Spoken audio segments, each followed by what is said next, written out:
नमस्कार, मैं मुरली मनोहर गोस्वामी आप सभी का डिजिट क्लासेज में स्वागत करता हूं। मैं आज आप लोगों के लिए लेकर आया हूं आप लोगों का मनपसंद topic maths quiz. Maths quiz का सबसे पहला प्रश्न जिसे आप लोग ध्यान से सुनेंगे, 7 स्क्वायर और 8 स्क्वायर के बीच में कितना नन स्क्वायर नंबर होता है? How many non-square numbers lie between 7 square and 8 square? इसका आंसर होगा 14। 7 स्क्वायर और 8 स्क्वायर के बीच नन स्क्वायर नंबर निकालना है। 7 स्क्वायर का वैल्यू होता है 49 और 8 स्क्वायर का वैल्यू होता है 64। जेनरली आप लोग क्या करेंगे, 49 और 64 के बीच में नन स्क्वायर नंबर निकालना है। तो 49 के बाद 50, 51, 52, 53, 54, 55, 56, 57, 58, 59, 60, 61, 62, 63 ये करेंगे। इस तरीक़े से काउंट करेंगे 1 2 3 4 5 6 7 8 9 10 11 12 13 14। ठीक है, लेकिन इसका एक शॉर्टकट ट्रिक है जिसके अनुसार आप मात्र 1 सेकेंड में इसका आंसर बतला पाएंगे। और वह शॉर्टकट ट्रिक है, यदि आपको 7 स्क्वायर और 8 स्क्वायर के बीच में नन स्क्वायर नंबर की संख्या निकालनी है तो पहला अंक है 7, इसे आप करेंगे 2 गुना 7 इज इक्वल टू 14। 7 स्क्वायर और 8 स्क्वायर के बीच नन स्क्वायर नंबर की संख्या 14 होगा। इसी तरीके से यदि मान लीजिए कि 3 स्क्वायर और 4 स्क्वायर के बीच में नन स्क्वायर नंबर्स की संख्या निकालनी है तो आपको करना होगा 2 गुना 3, 2 तिया 6। 3 स्क्वायर और 4 स्क्वायर के बीच नन स्क्वायर नंबर की संख्या 6 होगा। मैथ क्विज का दूसरा प्रश्न है, एक रेखा में कितने एंड पॉइंट होते हैं? How many end points are there in a line? इसका आंसर होगा, शायद आप सोच रहे होंगे 2 होता है, कुछ लोग सोच रहे होंगे इन्फिनाइट होता है, लेकिन इसका आंसर होगा सी, 0। सबसे पहले ये समझ लें, जब लाइन के दोनों साइड में एरो मार्क होता है तब इसे हम रेखा कहते हैं। जब केवल एक साइड में एरो मार्क होता है तब इसे किरण कहते हैं। और जब दोनों में से किसी भी साइड में एरो मार्क नहीं होता है तब इसे रेखा खंड कहते हैं। यह रेखा है, दोनों साइड में, दोनों किनारों में एरो मार्क है। इसका मतलब यह हो रहा है कि यह लाइन दोनों दिशाओं में इन्फिनाइट डिस्टेंस तक जा रही है और रेखा में कोई भी एंड पॉइंट्स नहीं होते हैं। लेकिन किरण में 1 एंड पॉइंट होता है, क्योंकि केवल एक साइड में एरो मार्क है, केवल एक दिशा में इन्फिनाइट डिस्टेंस तक यह जा सकता है। और रेखाखंड में 2 एंड पॉइंट्स होते हैं। यह फिक्स लाइन है, इसे आप लोग याद रखेंगे। आज के मैथ्स क्विज का तीसरा प्रश्न, दी गई आकृति में कुल वर्गों की संख्या कितनी है? What is the total number of squares in the given figure? आप लोगों को मैं थोड़ा सा हिंट्स दे देता हूं। स्क्वायर किसे कहते हैं? वैसा चतुर्भुज जिसकी चारों भुजाओं की लंबाई आपस में बराबर हो और प्रत्येक कोण 90 डिग्री का होता हो उसे स्क्वायर कहते हैं, वर्ग कहते हैं। तो यहाँ पर ये जो फिगर दिया हुआ है, जो आकृति दिया हुआ है, इसमें स्क्वायर की संख्या कितनी है, वर्गों की संख्या कितनी है, यह गिनती करके आप लोगों को बतलाना है। आप शायद सोच रहे होंगे 6 है या 5 है, लेकिन इसका सही आंसर होगा 7। कैसे होगा 7? 1 2 3 4 5, यहाँ से लेके यहाँ तक ये और ये 6, ये और यह 7। इस प्रकार दी गई आकृति में वर्गों की संख्या 7 है। मैथ्स क्विज का चौथा प्रश्न, निम्न में कौन त्रिभुज के कोण हो सकते हैं? Which of the following can be the angles of a triangle?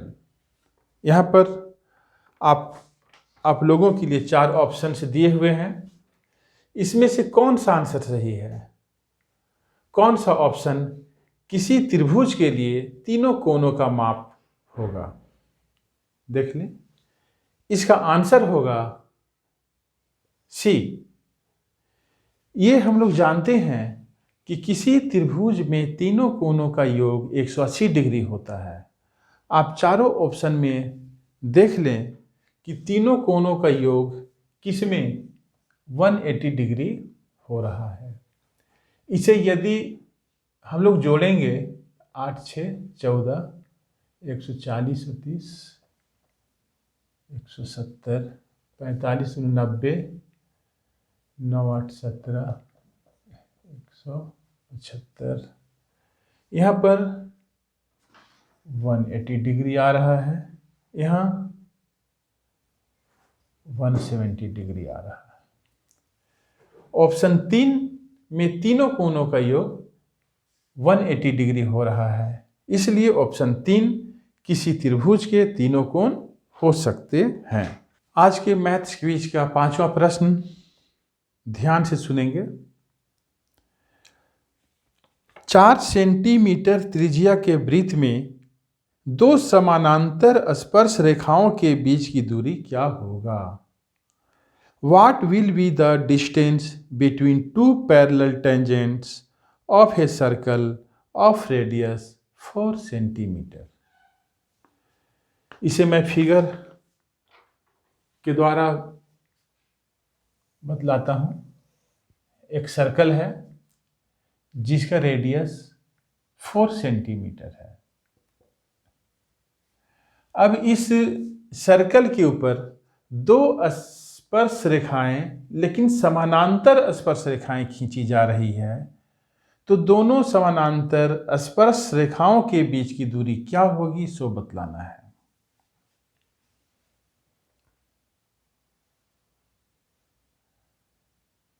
यह व्यास हो गया। इस बिंदु पर मैं एक स्पर्श रेखा खींच रहा हूं और एक इस बिंदु पर स्पर्श रेखा खींच रहा हूं। अब ये देखें कि दोनों स्पर्श रेखा के बीच में डिस्टेंस क्या है, दूरी क्या है। चूंकि त्रिज्या 4 सेंटीमीटर, यहाँ से यहाँ तक 4 सेंटीमीटर और यहाँ से यहाँ तक 4 सेंटीमीटर होगा, तो दोनों स्पर्श रेखाओं के बीच की दूरी क्या होगा? 4 + 4 = 8। 8 सेंटीमीटर इसका आंसर होगा।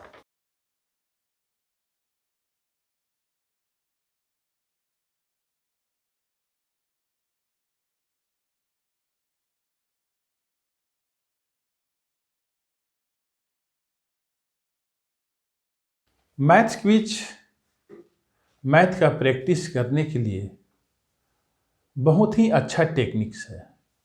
यदि आप मैथ्स क्विज के माध्यम से बराबर मैथ से जुड़े रहते हैं तो आप लोगों का मैथ का प्रैक्टिस होते रहता है और आप लोगों का मैथ सही रहेगा। आप मैथ में बहुत अच्छे हो जाएंगे। आज का मैथ्स क्विज का छठा प्रश्न, -4x² को 4x² में से घटाने के बाद क्या आएगा? Subtract -4x² from 4x²। Subtract -4x² from 4x²।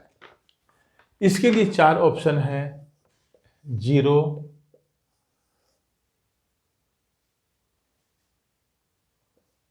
4x², 8x² और 12x²। प्रश्न ये है, subtract -4x² from 4x²। 4x² में से माइनस करना है आपको। क्या माइनस करना है? -4x²। जो प्रश्न बोला जाता है, जैसे बोला जाता है, सेम उसी तरीका से पहले आप लिख लें। गलती होने की संभावना एकदम नहीं रहेगी। माइनस माइनस प्लस, और इस प्रकार जोड़ने के बाद आता है 8x², और आंसर होगा 8x²। आज के मैथ्स क्विज का सातवां प्रश्न, सॉल्व 32/8/4। यह बॉडमास के नियम से बनेगा। इसका आंसर होगा, ध्यान से देख लें।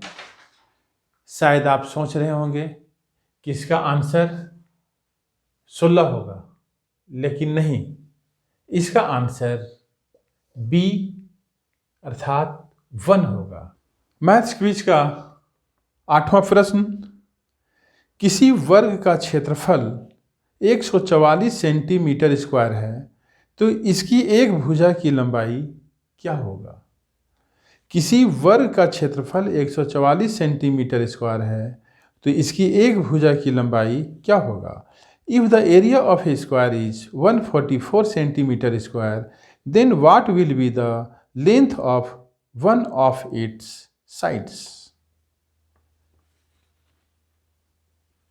इसका आंसर होगा 12 सेंटीमीटर, 12 सेंटीमीटर। वर्ग की एक भुजा, वर्ग की एक भुजा का सूत्र होता है √ क्षेत्रफल। यहां पर वर्ग का क्षेत्रफल दिया हुआ है 144। 144 का स्क्वायर रूट होता है 12 सेंटीमीटर। यह वर्ग की एक भुजा होगा।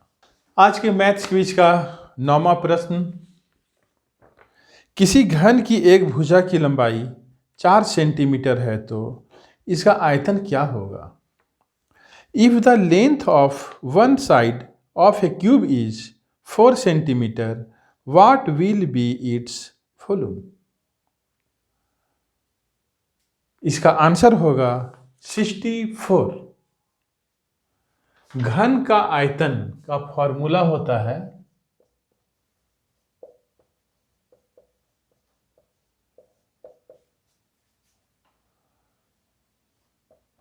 भुजा का पावर 3।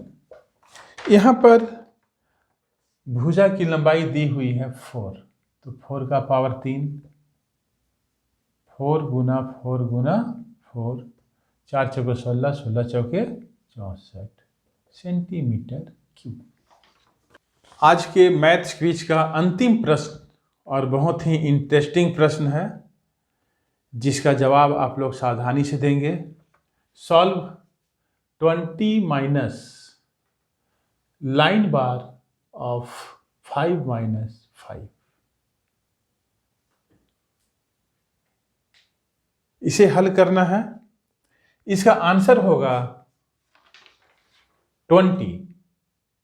हो सकता है कुछ लोग इसका आंसर बनाएंगे तो आएगा 10। कैसे? जैसे कुछ लोग इस तरीक़ा से बना सकते हैं, माइनस माइनस प्लस 5 5 10, -10, और 20 में से 10 माइनस होगा तो 10 आएगा। लेकिन आप लोगों को बनाना है जिसके ऊपर लाइन बार रहता है, सबसे पहले उसका हल निकालना होगा, उसे सॉल्व करना होगा। तो 5 - 5 के ऊपर लाइन बार है, लाइन ब्रैकेट है, तो यहाँ पर 5 - 5 इज इक्वल टू 0। 20 - 0 बराबर 20 आंसर हुआ। मैं आशा करता हूँ कि आप लोगों को आज का मैथ्स क्विज पसंद आया होगा। यदि पसंद आया है तो लाइक, कमेंट्स और अपने दोस्तों के पास शेयर अवश्य करेंगे। साथ ही मेरे वीडियो को सबसे पहले देखने के लिए चैनल को सब्सक्राइब करते हुए बेल आइकन को दबाएंगे और ऑल का चयन करेंगे। आप लोगों को वीडियो देखने के लिए मैनी थैंक्स। जय हिंद।